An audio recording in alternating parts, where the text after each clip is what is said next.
On November 20th, 1983, Americans all over the country were glued to their television sets.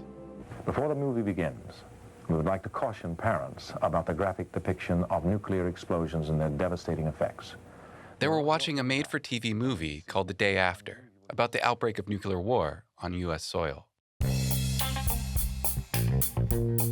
Everybody was talking about it, and every magazine it was on the cover. This is before the internet, so, right? There's like a few magazines that people read, there's a few newspapers, there's a few television networks, and everybody's talking about it. Over 100 million people tuned in, including one fairly important sitting president. President Reagan watched it. He was a movie buff, he was an actor, so of course he watched it. And in his diary, he recounts what a huge impact that had on him. He says, basically, this is why I want to get rid of these weapons. It turns out the movie was inspired by a little-known U.S. government report from 1979. Buried in the appendix was a fictional account of how With Good Reason's home, Charlottesville, Virginia, fared in a nuclear war. The appendix, the story about Charlottesville, it has the Soviets detonating 4,000 megatons of nuclear explosive on the U.S. And to put it in perspective, 4,000 megatons is the equivalent of 160,000 Hiroshimas. From Virginia Humanities, this is With Good Reason. I'm Matt Dara, sitting in for Sarah McConnell. Today on the show, it's the end of the world.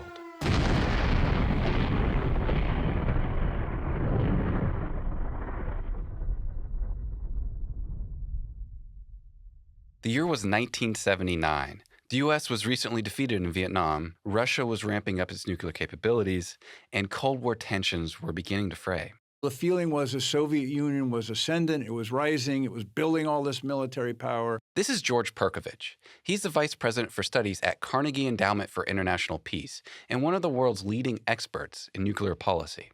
The U.S. is in trouble, we're weak, and oh my God, they're going to take over the world and dominate us. The Office of Technology Assessment, a now-defunct congressional agency, commissioned a journalist named Nan Randall to imagine what a nuclear scenario might look like. At first, it seemed like a miracle. No fireball had seared the city. No blast wave had crumbled buildings and buried inhabitants. No dark mushroom cloud had spread over the sky. Much of the country had been devastated by massive nuclear attack, but the small, gracious city of Charlottesville, Virginia, had escaped unharmed. In Randall's essay, Washington, D.C. and other major cities are basically wiped off the map, leaving smaller communities like Charlottesville to deal with the aftermath. Charlottesville, the small but elegant center of learning, culture, and trade. This monument to the mind and manner of Jefferson retained its status as a kind of genteel sanctuary, momentarily immune to the disaster that had leveled cities of the nation. Thousands of refugees stumble into Charlottesville as nuclear fallout sets in, and everyone is forced to shelter in place to avoid radiation poisoning. It's a story of the society in Charlottesville kind of working at first. A genuine altruism or community spirit of cooperation was present in almost all the shelters. Even those refugees who were crowded into halls and basements with the local residents were welcomed. So imagining this influx of refugees from the big city now, it's hard to imagine it kind of going as well as it went in the story. And in the story, it's not going great. I mean, that's part of the point of the whole thing is it's a horrible experience. But I don't know. It's hard for me to look at it and say, well, it would be better now. But Charlottesville soon rips at the seams as refugees keep pouring in. Space is limited and resources are extremely scarce. There really are legitimate issues. So you're the local population and you've been hurt by this. Agriculture's been hurt. Your family may be going hungry. Stores are closed. So you're trying to take care of your own, and then these new people show up. So, of course, there's tension. Food riots break out and looting takes hold as society slips into lawlessness. From this time on, it was almost impossible for the local authorities, to convince everyone they were getting a fair share. What started as a story of cooperation and resilience becomes something much darker.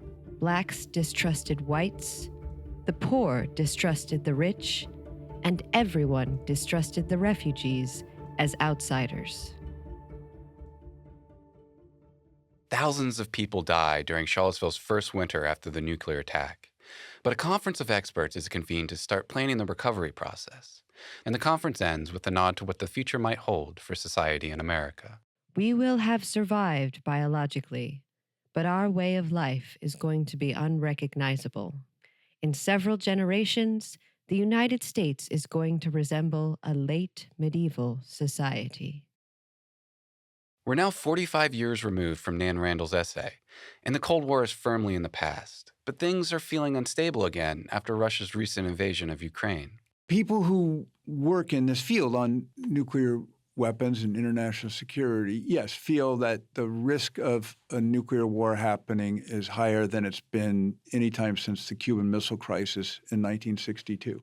So it might be time for a sequel to Randall's essay, a sort of modern-day reminder that nobody wins in a nuclear war. But George says a sequel would look a lot different from the original. Instead of thousands of detonations at once, it would start as a smaller, more localized confrontation, like the Ukraine war. One side is losing, like Russia appeared to be losing in October of 22. And so they use a few nuclear weapons to try to get the other side to stop, right? And then you'd get an escalation that no one really knows how to end. What does the other side do? Does the other side back down? Do they use their own nuclear weapons? And if the other side, in this case it could be the U.S., uses nuclear weapons against Russia, then does Russia say, okay, we'll stop? Or do they say, now we have to prove we won't back down, so you use 5, I'll use 10, your turn? And that, I think, is concerning as we go forward. George Perkovich is the Vice President for Studies at the Carnegie Endowment for International Peace.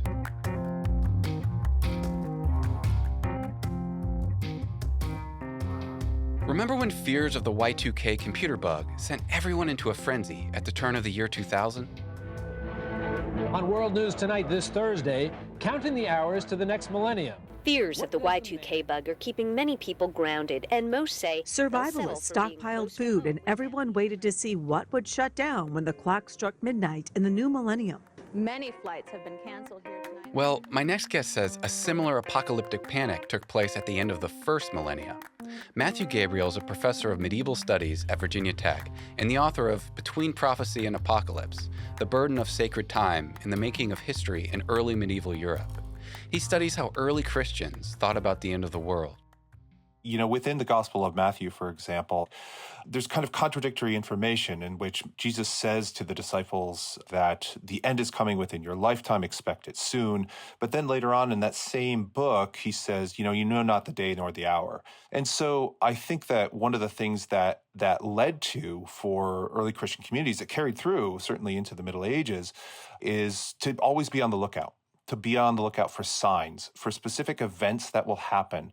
The further thing that complicates them is that there was always an understanding, or at least from very early on, that these things didn't need to literally happen. Like there wasn't necessarily going to be a huge beast that arose from the sea, the Leviathan as it's described in the book of Revelation. But you could read that allegorically, that it was symbolic of the reigns of kings or tyrants or things of that nature. So it led to, paradoxically, as that injunction in Matthew said, don't speculate. It led to a lot of speculation. Do we know how prominent the idea of the apocalypse was back then? I mean, were people of the 10th and 11th centuries obsessed with the end of the world? Yeah, I think it's hard. I think one of the huge debates within the scholarship of medieval studies has been something that's termed by historians the quote-unquote terrors of the year 1000. We can't count up all the sources, basically. There's problems of survivability in the text. And, some people just didn't write stuff down. So I think it's more interesting to start from the premise that there was this expectation that they knew that the end was going to come. And so how did people talk about it? And what did that talking about the end mean for how they acted in the world? And it does reveal perhaps a wider not concern, I wouldn't say like a fear or anything like that, but maybe an awareness that the end was on the horizon somewhere, maybe a bit more distant for others than for some thinkers, but it was certainly there and certainly part of the broader consensus of European medieval life. You mentioned the terror of the year 1000. Made me chuckle a little bit. Was it at all similar to what many of us experienced with Y2K back in 2000? Yeah, it's funny because there was kind of a very not unexpected renewal in study of the terrors of the year 1000 around Y2K. And I think that's what people were thinking, or at least scholars were thinking, because, we're historians. We exist in the world. We see what's going on in our own lives. And I think there is kind of a similarity to that. And in that, I'm old enough to remember actually Y2K and going through it and hearing stories about how planes were going to fall out of the sky and all the computers were going to shut down and the grid was going to go offline and we were going to be, living in huts. And then the other side of that, the other extreme of that was saying like literally nothing's going to happen. And at the end, not everything fell apart. And I think that's true probably for the period of the 10th and 11th centuries, the turning of the first millennium, if you will, in that there were some people who thought like, this is it. Jesus is coming back. The Antichrist is going to appear. The devil is going to be loosed. All these events from Revelation, it's going to be really terrible. And then the last judgment is going to occur. And other people were saying, it's a round number. I get it. And there's a reason for that, but things are going to kind of continue as planned. But I think, the kind of in-between space in which people were aware and on the lookout for signs, and some of them saw those signs happening and wrote about them. And other people were just like, nah, that's just kings being jerks and persecuting people like they always do. So I think, again, it's a little bit of this and a little bit of that in some ways. And for these early Christians, did the apocalypse mean that everyone was going to be saved as far as like true Christian believers? No. That's the key part, right? Is you want to be part of the in-group. The Bible places limits on this. There's a limited number of people who will make it in, and it's only really the kind of the true elect, kind of the saints who have passed before. They will be resurrected to be judged at the last judgment, and they will be allowed into heaven. And then kind of the people who have led really good lives, who are kind of true believers, kind of as you said. And that left a lot of everyday Christians kind of out in the cold. They had to have faith that their adherence to Christianity would give them a chance. But there was a lot of uncertainty there. And so one of the most common responses, textual responses, so like writing that happens when we're dealing with apocalypticism, are calls for reform, for moral reform, for structural bureaucratic reform, to realize that like, okay, maybe the end is kind of coming and we need to be ready for that. And so we need to reform our lives. We need to act like better Christians. We need to confess our sins. And we also need to act better in the world, to give more to charity, to support, people who are in need, to act out the dictates as they were laid out in previous centuries. I'm curious, did these conceptions of the apocalypse eventually lead to religious violence in the form of, holy wars or the Crusades or anything like that? Oh, yeah, absolutely. 100%. I think you start to see that a little bit more later on, meaning not kind of in the early part of the Middle Ages, but much more so in the later Middle Ages, in which you have very, very explicitly, because we have some of their texts kind of people saying like, I'm doing this because we need to cleanse the world of unbelievers in order to make the world ready for the second coming of Jesus. And that's really kind of what, in some ways, the First Crusade initiates, is that the idea being that Jerusalem is in Muslim hands, it should be in Christian hands. We need to kill the people who have that city right now so we can retake it, because when Jesus comes back, he will return to Jerusalem. That's where the events, literal events of the end times will take place. But then even within Europe, you have heretics, people who are called false Christians by the church authorities, and they seem to be kind of, from the church's perspective, kind of polluting the body politic of Christianity. And so there needs to be wars that are launched to exterminate them. And you get crusades that are launched in Europe, and eventually the Inquisition is kind of an apocalyptic movement to cleanse Europe of these unbelievers within their midst. Right. So is it like, I'm going to fight in these holy wars, not only to defend my country, but also maybe possibly bring about the apocalypse as well, which is what we all want. Yeah, absolutely. Like you're doing a meritorious service. You're doing a good deed.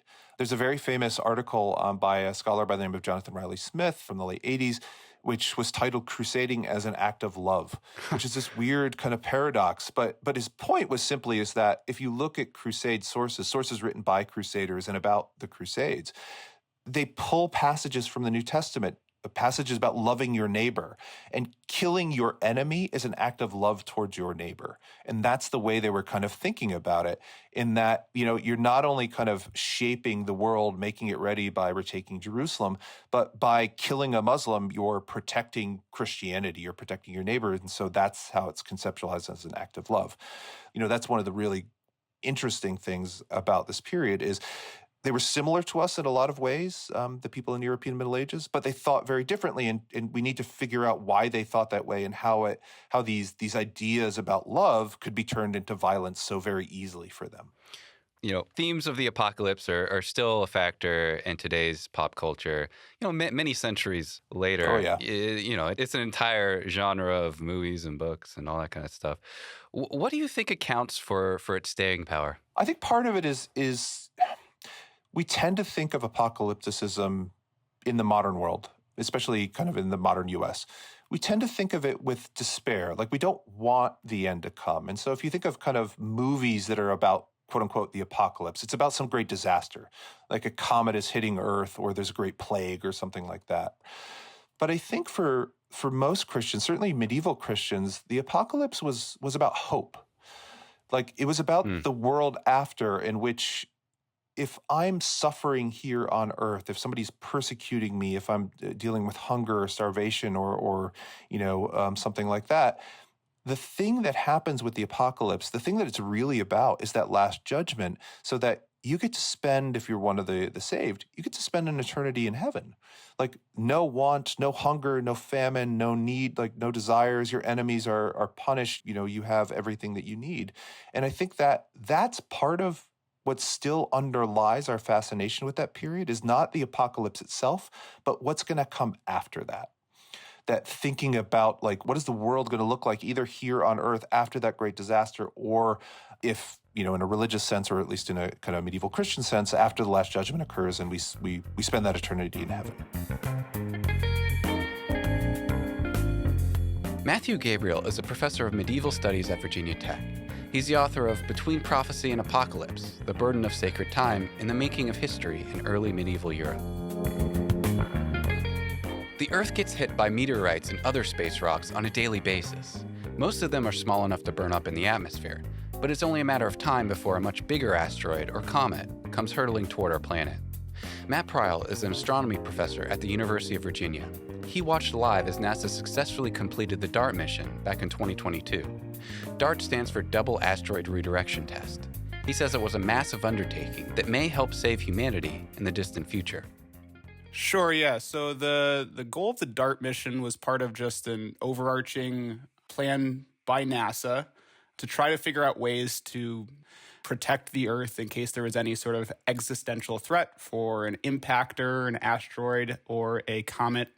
And so the DART mission was a test to see if we have the ability to do what's called the kinetic impactor method for deflecting an asteroid or a comet. And so what a kinetic impactor method is you more or less just smash an asteroid or a rock with a satellite or some other object that changes the momentum of that asteroid or comet, causes its orbit to shift slightly.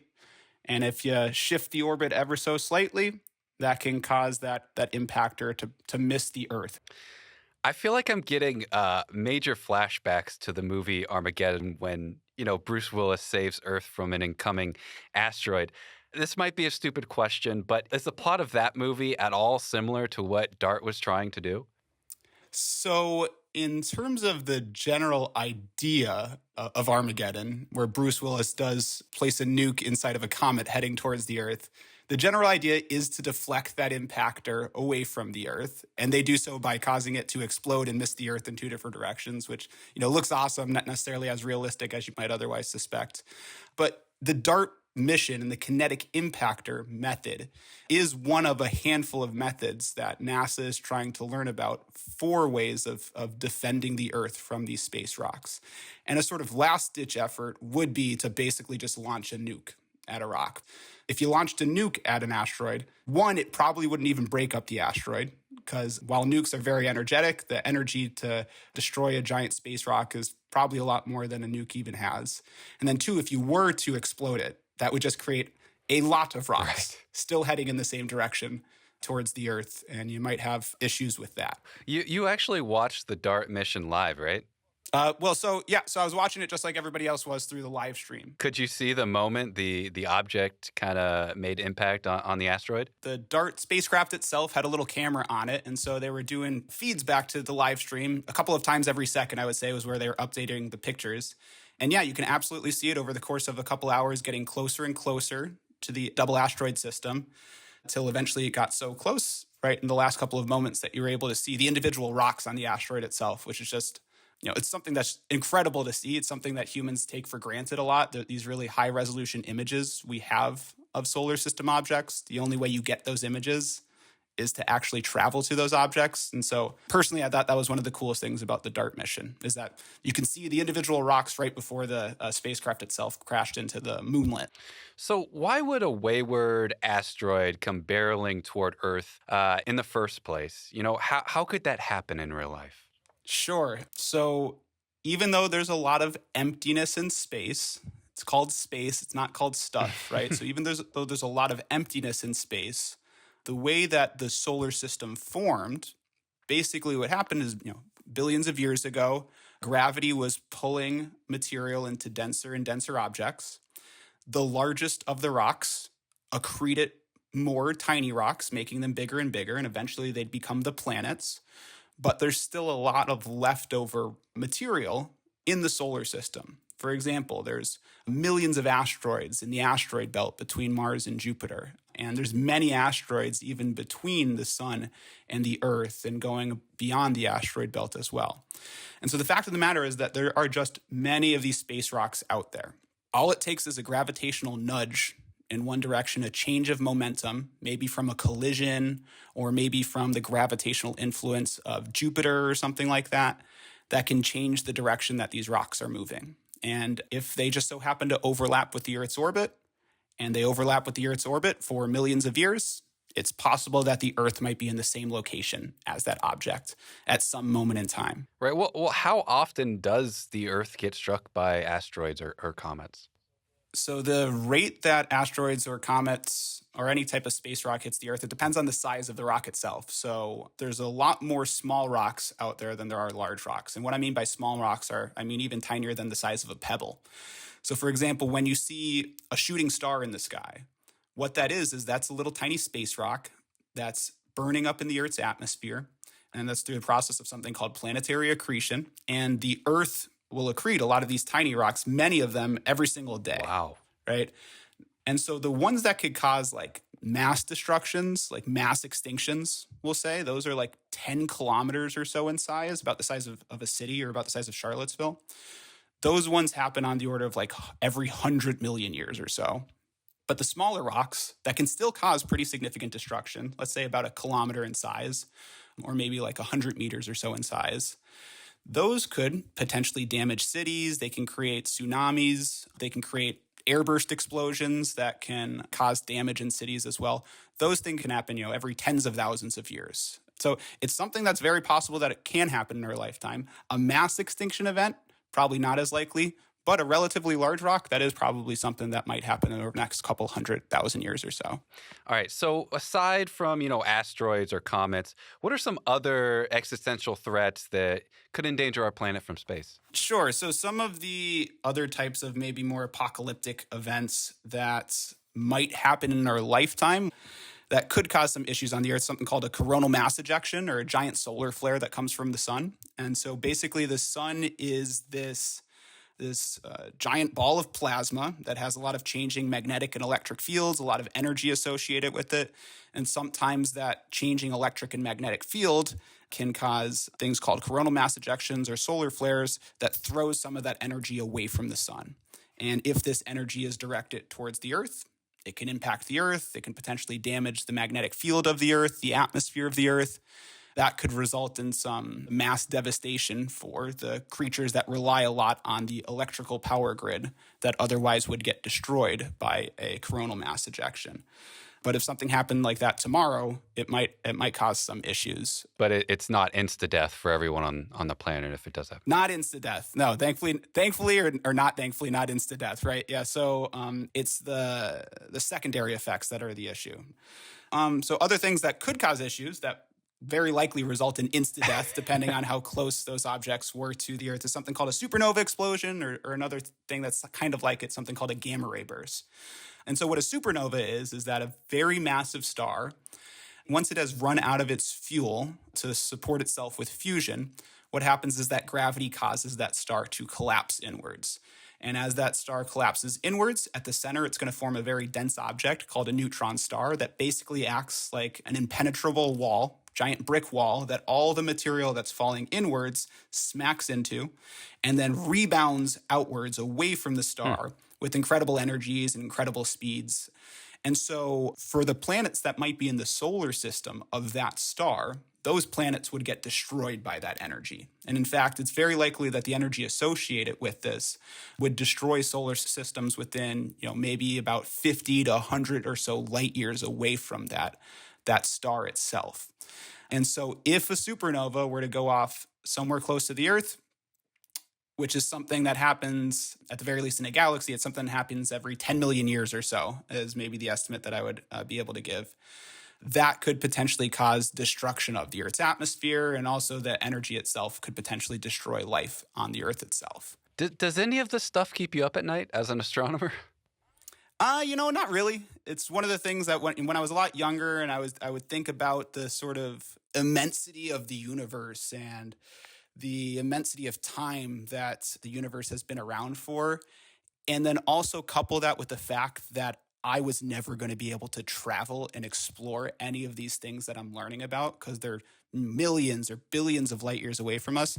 That was the type of thing that used to stress me out until I sort of recognized, I came to this philosophical realization that it's just absolutely spectacular and cool that we have the ability to understand that in the first place, right? Even though humans live, if we're lucky, for like 80 years or so in the universe, the fact of the matter is that the further you look away from the Earth, the further back in time you look, I can watch the entire history of the universe sort of unfold from the comfort of the Earth just by watching all of this light rain down on the Earth from very far away.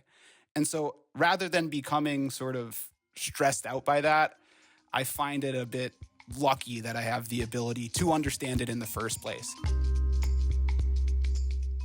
Matt Pryal is an astronomy professor at the University of Virginia. You're listening to With Good Reason. We'll be right back. Welcome back to With Good Reason from Virginia Humanities. During the Cold War, tensions between the US and Russia were at an all-time high.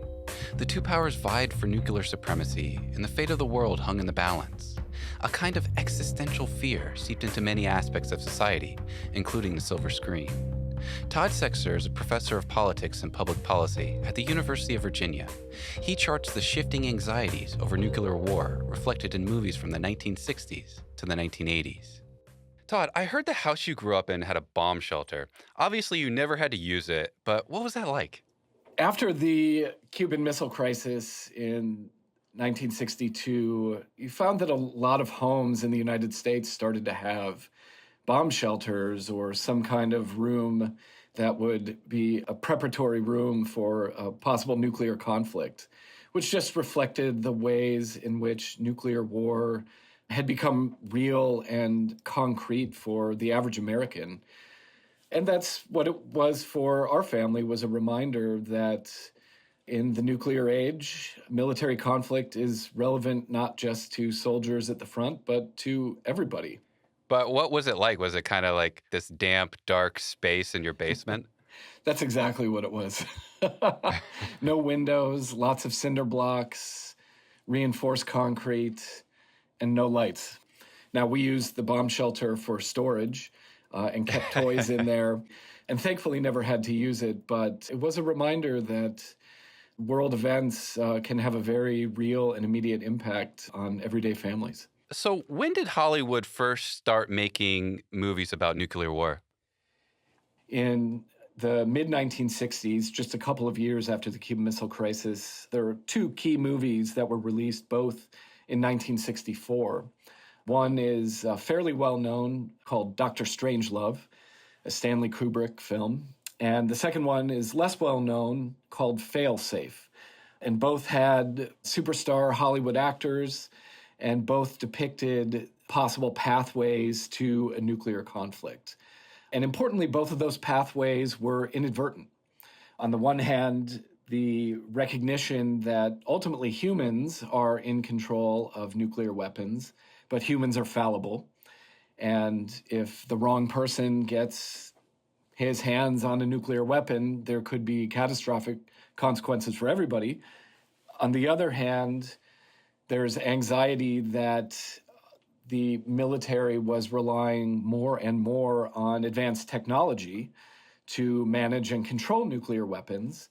But at the same time, technology is also fallible, and in some cases not even fully understood or even well understood by its users. And technological mistakes could also carry us over the brink into a conflict that nobody wanted. Let's play a scene from one of these early movies called Failsafe that came out in 1964. Can you set this up for us? What are we about to hear? So in the movie Failsafe, a technological failure causes a U.S. bomber squadron to inadvertently receive orders to conduct a nuclear strike against the Soviet Union. And in this scene, the U.S. president is trying to communicate with the captain of the U.S. bomber to try to countermand the order. Turkey 1, this is Ultimate 1, can you hear me? Turkey 1, this is Ultimate 1, can you hear me? I have an important message. Turkey 1, can you hear me? Turkey 1, can you hear me? This is Turkey 1, I am not authorized to receive messages. Colonel Grady, this is the President of the United States. The mission you are flying has been triggered by a mechanical failure. It is a mistake. I order you and the other planes to return to your base at once. Do you hear? At once. Colonel Grady, I repeat, this is the President. I can no longer receive tactical alterations by voice. I know that, but you're telling me I've been specifically ordered not to do. Damn it, Grady, this is the President. So movies like this were actually much closer to reality than anyone ever knew at the time. Share one or two of the real-life close calls during that era. There have been actually many cases of nuclear near misses that had at their core some kind of technological problem. In 1962, during the Cuban Missile Crisis, which is, of course, one of the periods of greatest nuclear tension between the superpowers during the Cold War, the United States, as your listeners may know, instituted a blockade or a naval quarantine around Cuba to stop Soviet ships from reaching the island. But those Soviet ships were often guarded by submarine escorts. And so the United States detected one of these submarines called the B-59 and decided to try to force the submarine to the surface.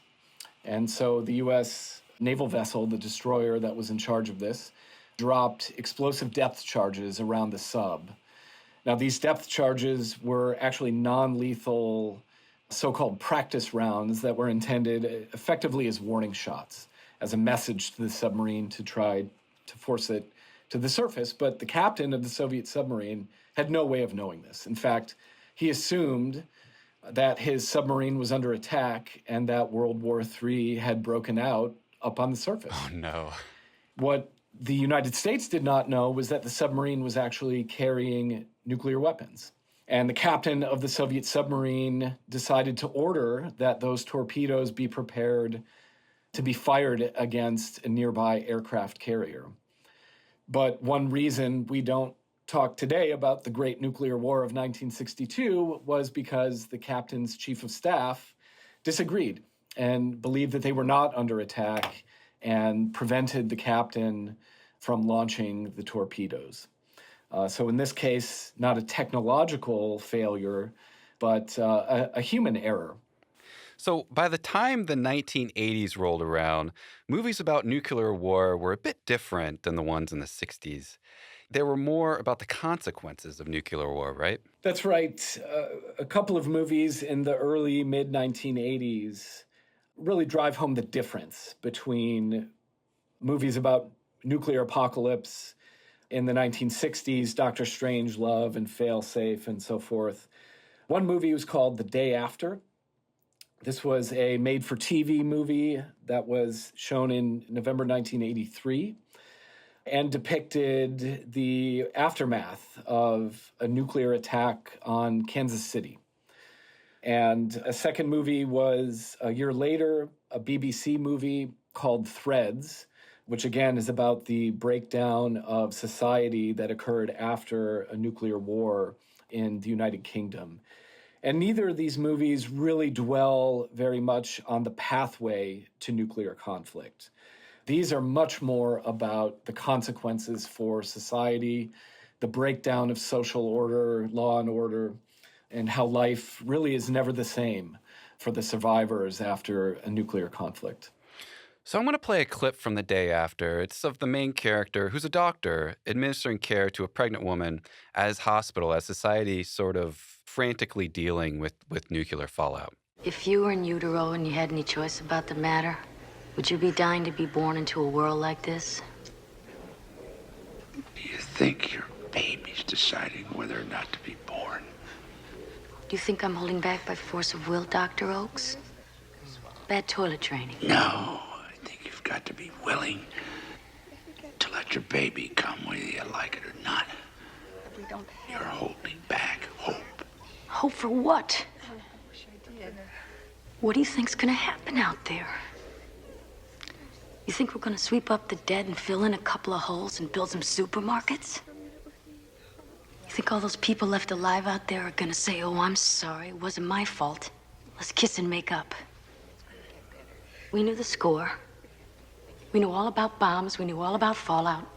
We knew this could happen for 40 years. Nobody was interested. I can't argue with you. Argue with me. Please. Give me a reason. Tell me about hope. President Reagan himself wrote in his memoirs later that the movie The Day After had significant impact on him. He wrote that the movie left him greatly depressed and reinforced for him the importance of avoiding a nuclear conflict. And then, of course, Reagan went on to be an advocate of nuclear arms control between the United States and the Soviet Union. Of course, there's much more going on than just this movie, but this movie really did have a deep and lasting impact on him as well as on the American public. So with the Russian invasion of Ukraine and the world more unstable now than it has been in a long time, how do you think a modern-day movie about nuclear war would differ from the ones during the Cold War? Or, which prevailing anxieties do you think a modern-day movie would reflect? Yeah, and the discussions about Russia in the Ukraine war, those discussions focus less on control over technology, which was a major concern in the 1960s and afterwards, and more about the personalities involved, in particular Vladimir Putin. And the question that is often asked is, under what conditions would Putin choose to use nuclear weapons? This is not about an inadvertent escalation to a nuclear war. This is about a dictator who may or may not choose to use nuclear weapons. But another key difference between discussions in the Cold War about nuclear conflict and those discussions today is that today we're really not talking about a large-scale exchange of hundreds or thousands of nuclear weapons against U.S. and Russian cities. Instead, what the discussion centers around is the possible use not of gigantic multi-megaton nuclear weapons, but much smaller tactical nuclear weapons.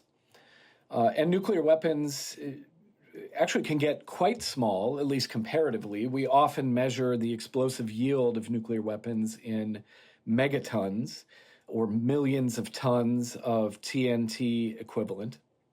But actually, the smallest nuclear weapon in the U.S. arsenal is a gravity bomb called the B-61, which can be dialed down to a yield of the equivalent of 0.3 kilotons of TNT. These nuclear weapons are small on a relative scale, and the discussion is much more focused about their use as opposed to nuclear weapons that might target American or Russian cities. Well, Todd Sexer, thanks for sharing your insight on With Good Reason. Thanks for having me. It's been a pleasure. Todd Sexer is a professor of politics and public policy at the University of Virginia.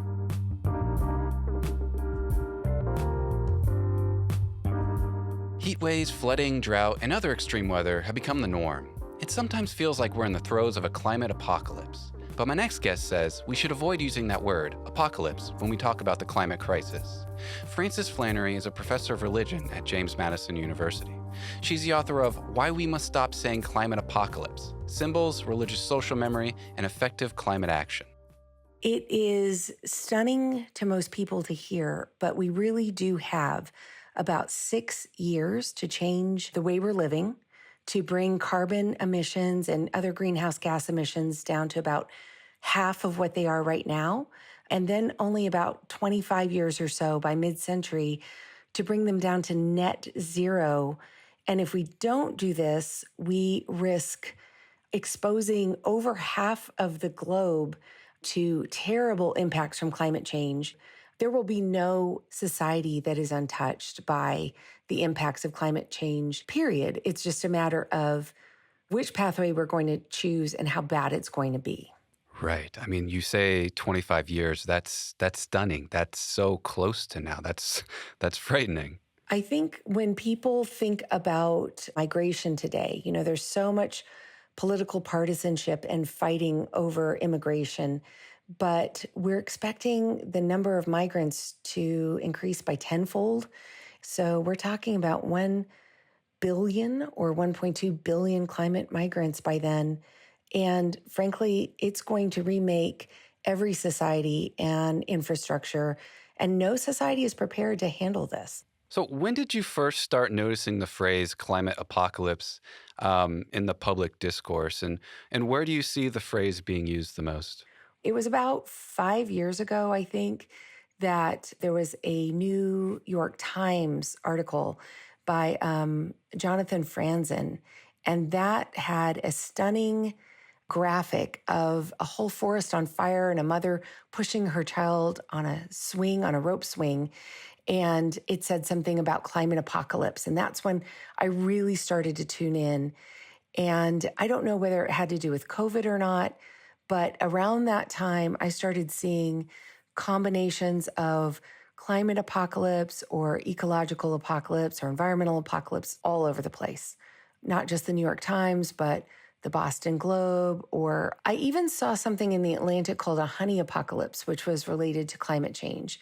So I would say for the last 5 years, this term took off with so much frequency that I decided to really think hard about whether it was a good thing or was holding us back. Why do you think the phrase has taken hold? For people, organizations who want to bring awareness to environmental issues, it seems like to me, climate apocalypse is, certainly attention grabbing, right?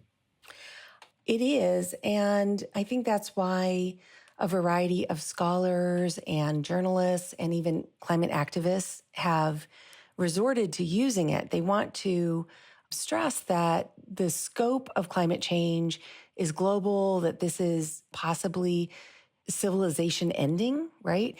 And so I get it. The problem with it is that I think that it creates the opposite effect.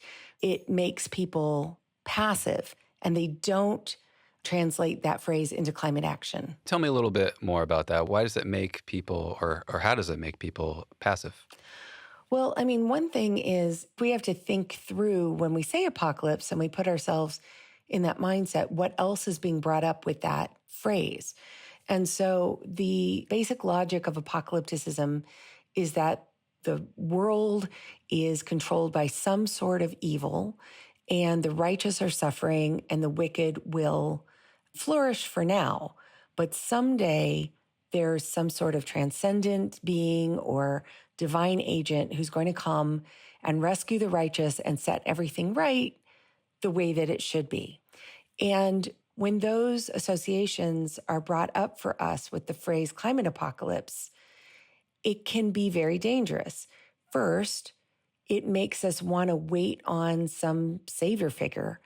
There are certainly people who are religious and who are apocalyptic believers who believe that we're living in the end times, and they take it quite literally. And so they definitely do believe that there is a divine figure coming back.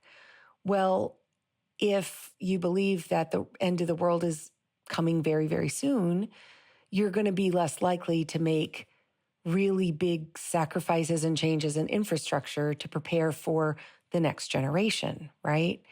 But even among those who are not religious, there's this conscious or unconscious belief that someone will swoop in and save us. So that someone could be governments, right? Somehow the COP meetings, the Council on Party meetings that meet every year, will get it together.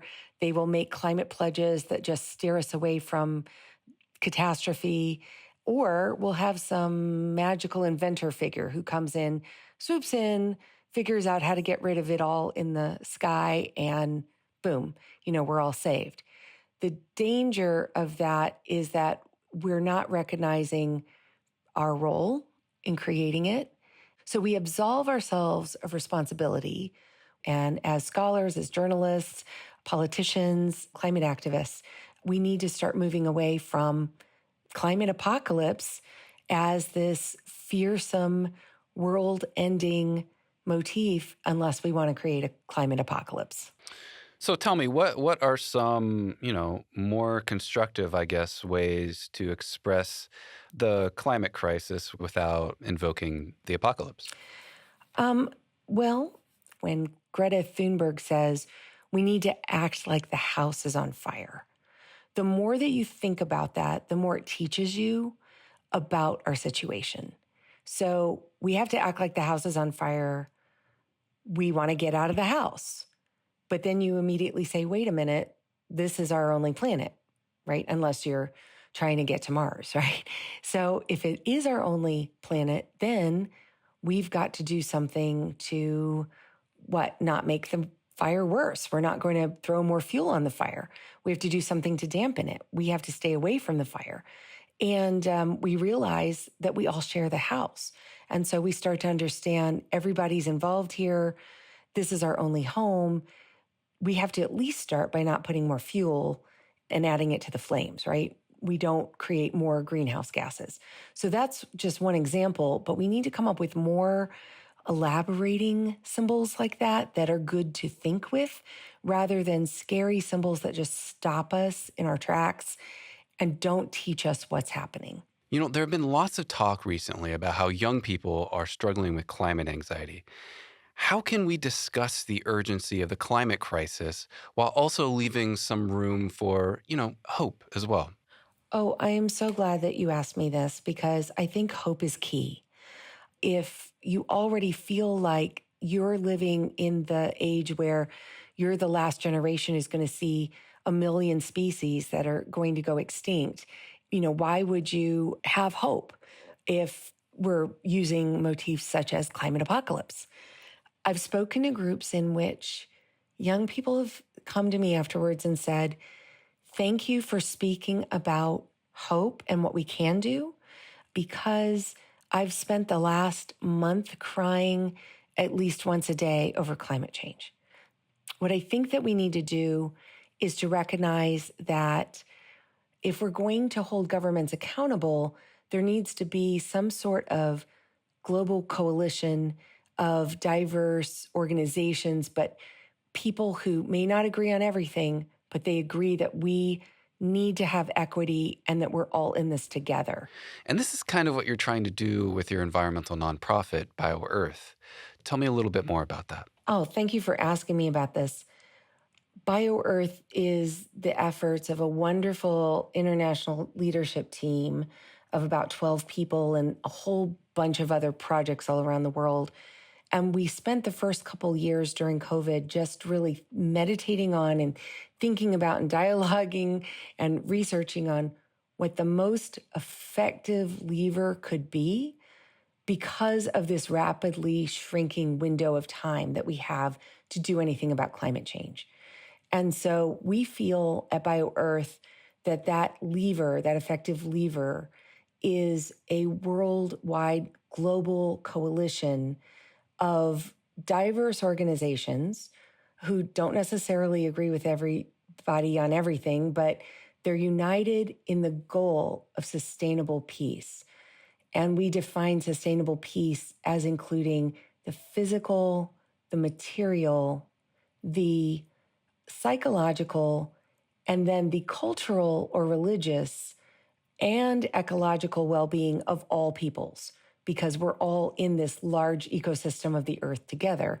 And by building this global coalition of peace that is demanding equitable climate action, we hope to eventually hold decision makers responsible, and that includes in government or in corporations or in science and innovation, to get through this equitably.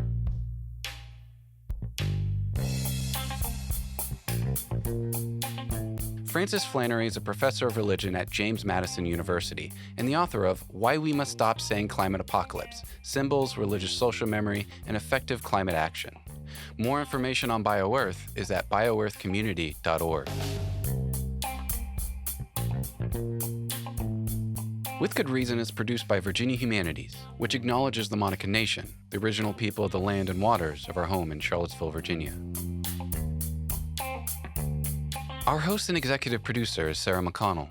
Our production team is Allison Quantz, me, Matt Dara, Lauren Francis, and Jamal Milner. Andrew Rice is our intern. Special thanks to Jenny Taylor and Natalie Bainter. For the podcast, go to withgoodreasonradio.org. I'm Matt Dara. Thanks for listening.